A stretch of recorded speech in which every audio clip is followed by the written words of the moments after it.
반도체를 만들기 위해선 웨이퍼라는 원판 위에 회로를 깎는 작업이 반복됩니다. 이 과정에서 머리카락 1/1000의 굵기의 이물질까지도 모두 제거해야 합니다. 세정 기술인데 반도체 제조 공정의 핵심 기술입니다. 7대 공정 중에 하나가 클리닝 기술이에요. 우리 한국이 그 기술을 개발해서 세계 최고의 수준의 기술인데, 그런데 이 반도체 세정 기술을 해외로 빼돌리려던 국내 업체 관계자 11명이 검찰에 적발됐습니다. 삼성전자의 세정공정 엔지니어 출신인 A씨는 업체를 세운 뒤 2021년 중국 최대 장비업체의 국내 법인에 78억 원을 받고 인력과 기술을 모두 넘기는 계약을 맺었습니다. A씨는 삼성전자뿐 아니라 협력업체들의 퇴사자들을 통해 설계 도면 등을 도용한 뒤 수출용 세정 장비를 제작하기도 했습니다. 이렇게 제작한 장비는 중국에 대량 수출될 뻔했지만 검찰이 압수수색을 하면서 범행은 중단됐습니다. A씨 등은 자체 개발했다며 범행을 부인했지만 포렌식 수사 과정에서 삼성전자 등의 기술이 도용된 사실이 확인됐습니다. 산업기술 해외 유출은 최근 증가세가 뚜렷합니다. 이번 수사로 외국 기업이 직접 한국에 업체를 설립하는 수법이 확인되었습니다. 그 이유는 첫째, 해외 생활을 꺼리는 엔지니어들까지 손쉽게 영입할 수 있고, 피해를 입은 업체 가운데 한 곳은 기술 연구비로만 2천억 원이 넘는 돈을 투자한 것으로 알려졌습니다. KBS 뉴스 황다입니다. 중국 청두시의 반도체 업체 청두가오전. 삼성전자와 SK 하이닉스 임원 출신 최진석 씨가 중국 지방정부와 합작해 세운 회사입니다. 최 씨는 국내 반도체 연구 인력을 영입해 삼성전자의 핵심 반도체 공정 기술을 중국에 빼돌린 혐의로 지난 9월 재판에 넘겨졌습니다. 유출된 반도체 기술의 경제적 가치는 약 4조 3천억 원에 이를 것으로 경찰은 보고 있습니다. 그런데 이들 인력의 중국 이직 과정에서도 불법이 있었던 것으로 드러났습니다. 경찰은 고용노동부에 국외 유료직업 소개사업 등록 없이 연구인력 이직을 알선한 혐의로 자문업체 대표 A씨를 검찰에 구속 송치했습니다. 삼성전자 출신인 A씨는 자신의 인맥을 이용해 국내 반도체 연구인력에 접근해 고액 연봉 등을 미끼로 중국 업체에 이직을 제안했습니다.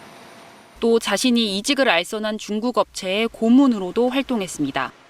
이 중국 업체는 설립 초기 단계부터 삼성전자의 핵심 인력을 지속적으로 영입했습니다. 문제는 국내 전문 연구 인력이 해외 업체로 이직할 경우 첨단 기술이 유출될 우려가 크지만 마땅히 제한할 방법이 없다는 겁니다. 인력 유출은 기술 유출과 비교해서도 더 심각한 상황이고요. 왜냐하면 인력은 기술도 알고 있고 그거와 관련된 제반의 모든 사항에 대해서 알고 있기 때문에 경찰은 같은 수법으로 반도체 연구 인력의 중국 이직을 알선한 인력업체 한 곳과 대표 2명도 불구속 송치했습니다. KBS 뉴스 이수민입니다. 메모리 반도체의 세계적 선도 기업인 SK하이닉스. 독자적인 노하우와 기술력은 고용량, 고성능, 저전력의 제품 개발로 이어져 2022년 세계 최초로 모바일용 디램에 하이케인 메탈 게이트, 이른바 HKMG라는 공정을 적용했습니다. 누설 전류를 막아 전력 소모를 최소화해 차세대 공정으로 꼽힙니다. 그런데 같은 해 6월, SK하이닉스 중국 법인에서 이 공정 관련 기술이 중국 업체에 유출된 정황이 뒤늦게 드러났습니다. 유출자는 당시 중국 법인에서 일하던 중국 국적의 30대 여성, 고객 상담실의 책임자급 직원이었습니다.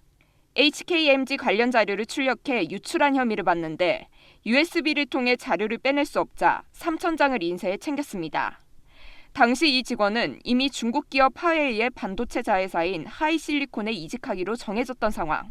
하지만 SK하이닉스가 유출 정황을 파악한 건 이 직원이 사표를 낸 뒤였습니다. 내부 점검 과정에서 이런 사실을 확인한 건데 후속 대응은 부실했습니다. 사표를 내러 한국에 들어왔던 해당 직원에 대해 회사가 자체 조사를 시작하자 직원은 중국으로 출국해버렸습니다. 수사기관 신고가 더 빨랐어야 한다는 지적이 나옵니다. 이 직원은 이후 하이실리콘에서 실제 근무했는데 별다른 사법 조치가 없자 지난달 우리나라에 다시 입국했다 공항에서 경찰에 체포됐습니다. 하지만 이미 유출 시점으로부터 2년이란 시간이 지나 실제로 중국 기업에 자료가 넘어갔는지 배후가 있었는지 수사가 쉽지 않은 상황으로 전해졌습니다. 검찰은 이달 초 자료 유출 혐의로 구속 기소했는데 해당 직원은 범행을 부인하는 것으로 전해졌습니다. SK하이닉스는 유출 사실을 인지하는 대로 수사기관에 신고했고 수사와 재판에 적극 협조하며 상황을 지켜보고 있다고 밝혔습니다. KBS 뉴스 공민경입니다. 중국 직원이 유출한 건 하이케이 메탈 게이트라 불리는 반도체 신기술입니다. 반도체 절연막을 실리콘 산화막에서 신물질로 바꾸고 전기가 들어올 때 대문 역할을 하는 게이트를 여기에 맞는 금속 소재로 바꾸는 공정입니다. 이렇게 하면 새는 전기가 줄어 에너지 사용량은 줄이면서 데이터 처리 속도는 높일 수 있습니다. 국가 핵심 기술에도 지정될 만큼 개발도 어렵습니다. 때문에 이 기술을 보유한 삼성전자와 SK하이닉스는 기술 보안에 각별히 신경 써왔습니다. 하지만 중국에 유출된 게 사실이라면 우리 기업이 입을 경제적 손실은 최소 수천억 원에 달한다는 게 전문가 추정입니다. 우리 반도체 제조 기술은 개발하는데 1조 조 단위로 들어갑니다. 근데 이거 종이 가져가잖아요. 그럼 거기 다 기록이 돼 있잖아요. 아마 수천억 정도의 이 효과가 있지 않을까. 미국의 노골적인 견제 속에 중국이 반도체 기술 독립을 추진하는 상황. 이번 사건을 두고 우리 반도체 기업의 핵심 기술이 또 중국으로 넘어간 게 아니냐는 우려가 나옵니다. 지난해엔 삼성전자 전 부장이 또 다른 반도체 핵심 기술을 중국에 빼돌렸다 발각되는 등 기술 유출 사건은 반복되고 있습니다. 최근 5년간 해외로 유출된 산업기술은 96건. 이 중 반도체 기술이 약 40%를 차지합니다. 전체 피해 규모는 23조 원대에 이릅니다. 신뢰성을 좋게 하는 건 굉장히 어려운 일이에요. 신뢰성이나 성능 측면에서 차이가 나게 못 따라오고 있던 거를 따라올 수 있게 되는 그런 문제가 생길 수 있는 거죠. 계속되는 기술 유출의 대법원 양형위원회는 지난 1월 기술 유출 범죄의 양형 기준을 대폭 높이기도 했습니다. 기술 유출 범죄가 국가 경제를 위협한다는 지적이 잇따르자 나온 사법부 차원의 조치였습니다.